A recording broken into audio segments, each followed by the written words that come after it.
శ్రీ సత్యసాయి జిల్లా పుట్టపర్తిలో ఏఎంసీఏ యుద్ధ విమానాల తయారీ కేంద్రం ఏర్పాటు కాబోతుంది. ఈ నెల 15న ఈ తయారీ కేంద్రం ప్రారంభించేందుకు అన్ని ఏర్పాట్లు చేస్తున్నారు. సీఎం చంద్రబాబు, కేంద్ర మంత్రి రాజ్నాథ్ సింగ్ ఈ పరిశ్రమను ప్రారంభించనున్నారు. ఆ సభ స్థలాన్ని జిల్లా అధ్యక్షులు ఎంఎస్ రాజు, పుట్టపర్తి శాసనసభ్యులు పల్లె సింధూరారెడ్డి, మాజీ మంత్రి పల్లె రఘునాథ్ రెడ్డి పరిశీలించారు. దేశంలోనే ఎక్కడా లేని విధంగా 1,00,000 కోట్ల రూపాయలతో పుట్టపర్తి కేంద్రంగా 5th జనరేషన్ యుద్ధ విమానాల తయారీ కేంద్రం నియోజకవర్గానికి రావడం అదృష్టమని సీఎం చంద్రబాబు, మంత్రి లోకేష్కు కృతజ్ఞతలు తెలుపుతున్న ఎమ్మెల్యే పల్లె సింధూరారెడ్డితో మా అనంతపురం ప్రతినిధి Vijay Kumar face to face. ఈ నెల 15వ తారీఖున సత్యసాయి జిల్లా పుట్టపర్తిలో మహత్తర కార్యక్రమానికి శ్రీకారం చుట్టుతుంది కేంద్ర ప్రభుత్వం మరియు రాష్ట్ర ప్రభుత్వం. అంటే దాదాపు 1,000 కోట్ల రూపాయలతో ఏఎంసీఏ యుద్ధ విమానాల తయారీ కేంద్రం అయితే తయారుగా ప్రారంభించినారు రాష్ట్ర ముఖ్యమంత్రి చంద్రబాబు నాయుడు గారు, అలాగే డిఫెన్స్ మినిస్టర్ రాజ్నాథ్ సింగ్ గారు. అయితే ఇప్పటికే ఏర్పాట్లు పకడ్బందీగా జరుగుతున్నాయి. అయితే మనతో ఈ విషయాలు మరింత చెప్పడానికి పుట్టపర్తి శాసనసభ్యులు పల్లె సింధూరారెడ్డి గారు ఉన్నారు. వారి మాటలను తెలుసుకున్నాం. మీరు చెప్పండి, ఎలా జరుగుతున్నాయి ఏర్పాట్లు? వల్ల ఇది ఒక ప్రతిష్టాత్మకమైన ఒక ప్రాజెక్టుగా భావిస్తున్నాము. మా పుట్టపర్తికి దాదాపు 1,00,000 కోట్ల పైచులకు పెట్టుబడులతో డిఆర్డిఓ సంస్థ ఎన్నో రాష్ట్రాలు వెతికి మరి మా ఆంధ్రప్రదేశ్ మీద నమ్మకంతో రాజ్నాథ్ సింగ్ గారు ఇది శాంక్షన్ చేయడం జరిగింది. మన ఆంధ్రప్రదేశ్ మీద నమ్మకంతో దీని వెనకాల ఎంతో కృషి ఉంది. మన ప్రియతమ ముఖ్యమంత్రి చంద్రబాబు నాయుడు గారిది, అలాగే నారా లోకేష్ గారిది. అద్భుతంగా జరుగుతున్నాయి అన్ని అరేంజ్మెంట్స్ కూడా. దీనికి కావాల్సిన డిఆర్డిఓ సంస్థ నుంచి రాబోయే సైంటిస్టులు కానివ్వండి, మిగతా ఆఫీషియల్స్ కానివ్వండి, అదేవిధంగా డిఫెన్స్ మినిస్టర్తో పాటు రాబోయే డిఫెన్స్ అధికారులు కానివ్వండి, అందరికీ కావాల్సిన సదుపాయాలు ఇక్కడ అమలు అవుతున్నాయి. అంతేకాకుండా గ్రౌండ్ బ్రేకింగ్ సెరమనీ జరుగుతుంది ఎల్లుండి ఇక్కడ 10:30కి. సో దానికి కావాల్సిన హై సెక్యూరిటీ అరేంజ్మెంట్స్ అన్నీ కూడా సీఎం గారికిను మరియు డిఫెన్స్ మినిస్టర్ గారికి కావాల్సిన అరేంజ్మెంట్స్ అన్నీ కూడా మన పుట్టపర్తిలో జరుగుతున్నాయి. ఇది ఎంతో గొప్ప ప్రాజెక్ట్ మన పుట్టపర్తికి అని భావిస్తున్నాను. ప్రతి ఒక్క పుట్టపర్తి వాసి చాలా ఆనందపడి ఇది సువర్ణ అక్షరాలతో లిఖించదగ్గ రోజు మనకి అని చెప్పుకోవచ్చు.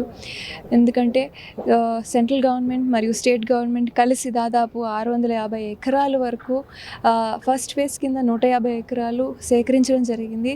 తర్వాత భాగంలో మిగతా ల్యాండ్ కూడా అక్వైర్మెంట్ జరుగుతుంది. సో ఈ స్పేస్ అండ్ డిఫెన్స్ మ్యానుఫ్యాక్చరింగ్ యూనిట్తో పాటు దీనికి కావాల్సిన యాన్సిలరీ యూనిట్స్ కూడా చాలా వరకు రాబోతున్నాయి మన పుట్టపర్తికి. ఇప్పటి వరకు శ్రీ సత్యసాయి బాబా గారు నడియాడిన పుణ్యక్షేత్రం, ఒక స్పిరిచువల్ హెరిటేజ్ సెంటర్గా మాత్రమే తెలిసిన పుట్టపర్తి ఇంకా మీదట ఒక టెక్నాలజికల్ ఇన్నోవేషన్ హబ్గా మారబోతుంది. అండ్ భారత సురక్ష, భవిష్యత్తు సురక్షకి కూడా కావాల్సిన అన్ని ఏర్పాట్లు చేసుకొని ఒక భద్రత భాగంగా ఏర్పడిపోతుంది, మారిపోతుంది అని గర్వంగా చెప్పుకోవచ్చు మనం.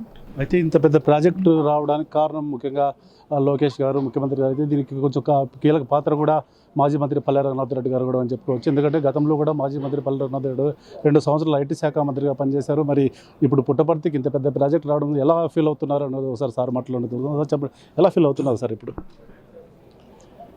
శ్రీ భగవాన్ సత్యసాయి బాబా గారు నివసించిన ఈ పవిత్రమైన పుట్టపర్తి నియోజకవర్గంలో మే 15 శుక్రవారం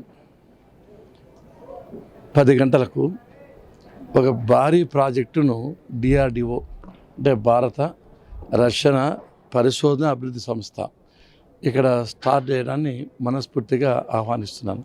ఇక్కడ యువతకు మామూలు లేబర్స్ కూడా మంచి మంచి ఉద్యోగాలు లభిస్తాయి, అందరికీ ఉపాధి లభిస్తుంది, వేలాది మంది ఉద్యోగాలు వచ్చిన యాన్సిలరీ యూనిట్స్ కూడా వస్తున్నాయి. అంతేగాక న్యూ ప్రాజెక్టు అమడుగూరులో 50,300 కోట్లతో 20,000 మందికి ఉద్యోగాలు ఇచ్చే సోలార్ ప్రాజెక్ట్ కూడా స్టార్ట్ అవుతుంది. అంటే ఇప్పటికే 1,50,000 కోట్ల పైచులకు ప్రాజెక్టులు ప్రారంభమవుతున్నాయి. ఇది చాలా శుభసూచకం, చాలా ఆనందకర విషయం. ఇది ఇంతవరకు ఎమ్మెల్యే గారు చెప్పినట్లు పుట్టపర్తి యొక్క చరిత్రలో సువర్ణాక్షరాలతో లెక్కించదగిన అధ్యాయం ప్రారంభమవుతుంది. ఈ కార్యక్రమానికి జిల్లా ప్రజలంతా వచ్చి దీన్ని విజయవంతం చేయాలని మనస్ఫూర్తిగా కోరుకుంటున్నాను. దాదాపు పుట్టపర్తి నియోజకవర్గంలో 1,50,000 కోట్ల రూపాయలతో ఇప్పటికే డెవలప్మెంట్ కార్యక్రమాలు చేపట్టారు. ముఖ్యంగా అంటే రాష్ట్ర చరిత్రలోనే కాదు దేశ చరిత్రలోనే ఎన్నడూ లేని విధంగా ఇక్కడ పుట్టపర్తికి అయితే రాష్ట్ర ముఖ్యమంత్రి చంద్రబాబు నాయుడు గారు ఎనలేని కృషి చేసి పెట్టుబడులు తెస్తున్నారు. అలాగే ఇక్కడ ఉపాధి కూడా స్థానికులకి అధిక శాతం ఉండే అవకాశం ఉంటున్నారు. అంతేకాకుండా పుట్టపర్తి పరిసర ప్రాంతాలకు ఇంకా మరికొన్ని ఫ్యాక్టరీలు అయితే త్వరలో ఇంకా రాబోతున్నాయని మాజీ మంత్రి పల్లె రఘునాథ్ రెడ్డి గారు అలాగే ఎమ్మెల్యే సింధూర్ రెడ్డి గారు తెలియజేసిన పరిస్థితి. కెమెరామెన్ శర్మతో విజయ్, ప్రైమ్ 9 న్యూస్, అనంతపురం.